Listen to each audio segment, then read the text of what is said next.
Greetings. Our senior project topic is about investigating the effect of reduced salinity water injection in oil recovery. Water flooding is a well-known successful technique to increase oil recovery. It is considered under secondary oil recovery and improved oil recovery. Seawater is typically used during water flooding process. Because seawater is available in large quantities, it made water flooding one of the most successful improved oil recovery techniques. However, there were some cases in which this technique did not improve oil recovery. It was noticed later that all these cases shared a common property, which is having oil in mixed wet or oil-wet reservoirs. So, a newer approach for water flooding was developed using low salinity water, and it actually improved oil recovery in those cases. It even further improved oil recovery in the water-wet cases. The majority of the scientists agree that this improvement is related to wettability alterations. However, the detailed mechanism is not fully understood yet.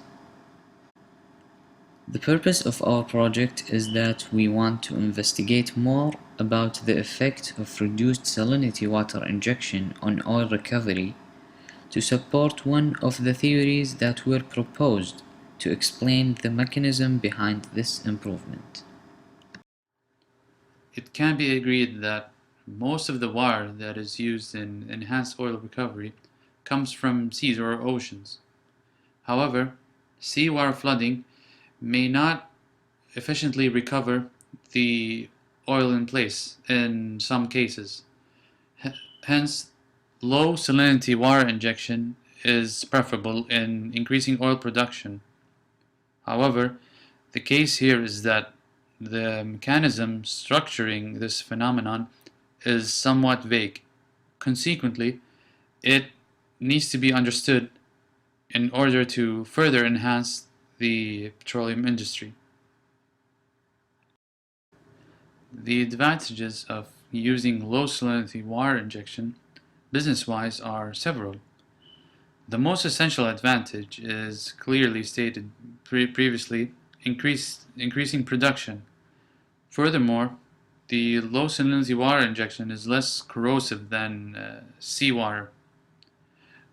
And our business objective is to hopefully optimize the enhanced oil recovery in the petroleum industry and thus better economy.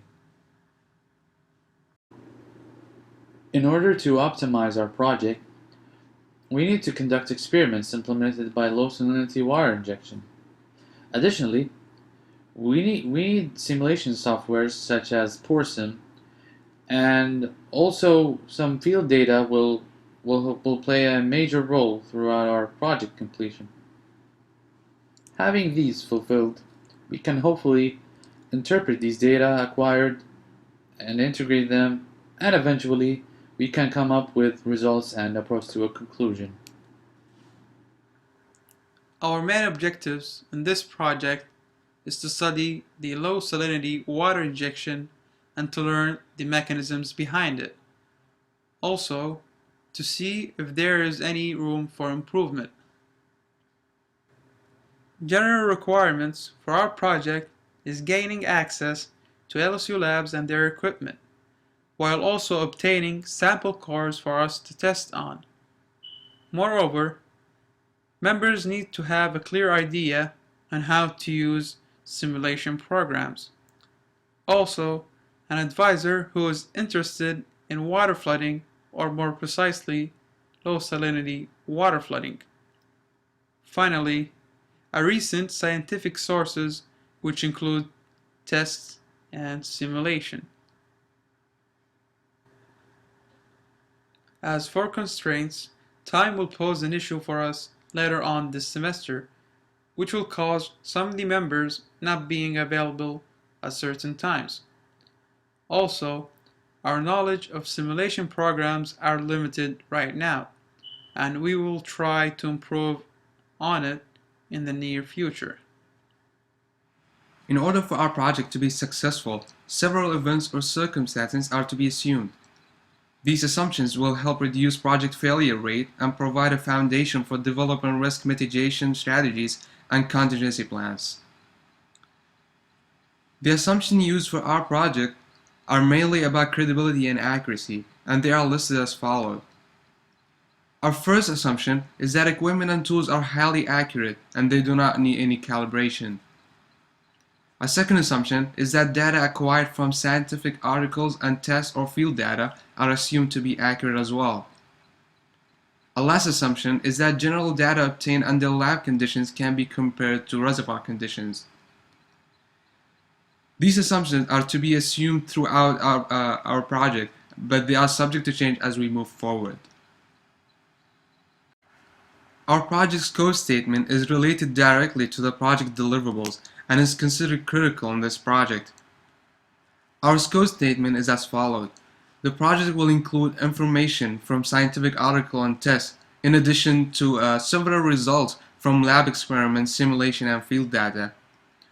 All of these data will be integrated together for better understanding, and ultimately supporting the most relevant theory that marks the completion of the project. A risk is any factor that may potentially interfere with successful completion of the project. Our risk management plan will deal with the following risk phases: risk identification, risk analysis and quantification, risk mitigation planning, and risk response. Project risks are to be identified and carefully managed throughout the life of the project. It is also important in the planning stage to document those risks and identify reserves that have been applied to the risks. Our project deliverables revolve around mainly acquiring the data successfully using numerous experiments and reservoir simulations. For our team project, it is also considered as a checklist to achieve a successful project. Summary milestone schedule. Our milestone schedule should be meeting a specific target date for each project milestone as shown. Of course, the shown dates might be changed in the future for any reason. However, putting a schedule will help us avoiding very late work. Summary budget. Each project should have a specific or an approximate budget before starting the project. Therefore, here is a list of components with an approximate cost for a project to be successfully accomplished. Project approval requirements. In order for the project to be successfully done, it must follow the following approvals. Every conclusion has to be logically explained. Experiments must be done with a high level of accuracy. Tasks must be executed with the assigned date. Project manager. To keep the project members on track and organized, and avoiding mistakes or a lack of work from any team member, we have decided that Abdurrahman Idris to be our project manager, where he is the most responsible and organized member among the group. Authorization. Dr. Kam is our project observer for this project.